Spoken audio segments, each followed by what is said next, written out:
মাশাল্লাহ ভাই, আমাদের বন্ধুর ছবিটা কত সুন্দর লাগছে। ভাই, আমারও খুব ইচ্ছে করে উমরাহ করতে যাওয়ার। আল্লাহ তাআলা আমাদেরও ডাকুন। আমিন। আচ্ছা, আজ তো প্রথম তারাবি, তাই না? হ্যাঁ, কেন, কি হয়েছে? আরে ভাই, আজই তো নুমান উমরাহ করে ফিরছে। আরে তাহলে তো জলদি চল, ওর জন্য ফুলের মালা নিয়ে যাই। হ্যাঁ চল। আরে ভাই নুমান, আরে বাবা তোমরা এসেছো? হ্যাঁ আন্টি, নুমান কি এখনো এয়ারপোর্ট থেকে আসেনি? না বাবা, এখনো আসেনি। এই তো এসে যাবে, তোমরা বসো। আসসালামু আলাইকুম। ওয়ালাইকুম আসসালাম। উমরাহ মোবারক আমার ছেলে। ধন্যবাদ বাবা।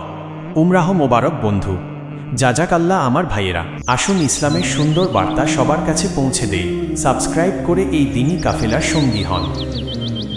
আর বাবা, সফর কেমন ছিল? মাশাল্লাহ খুব ভালো ছিল। আর ভাই, আমাদের খেজুর আর জমজমের পানি কোথায়? এই তো এনেছি তোমাদের জন্য। এই নাও মদিনার খেজুর আর জমজমের পানি। মাশাল্লাহ। আর আমাদের উপহার কোথায়? হ্যাঁ এনেছি, আমি জানতাম তোমরা শুধু এতে মানবে না। এই নাও ফাসি পারফিউম।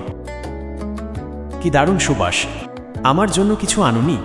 আরে বাবা, এমন কি হতে পারে যে আমি আপনাদের জন্য কিছু আনবো না? এই নিন আপনাদের উপহার।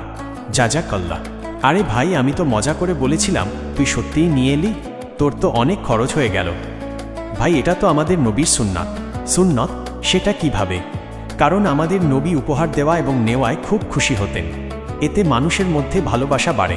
যখনই সফর থেকে ফিরবে, নিজের বাবা মা, আত্মীয় স্বজন এবং বন্ধুদের জন্য উপহার অবশ্যই নিয়ে আসবে।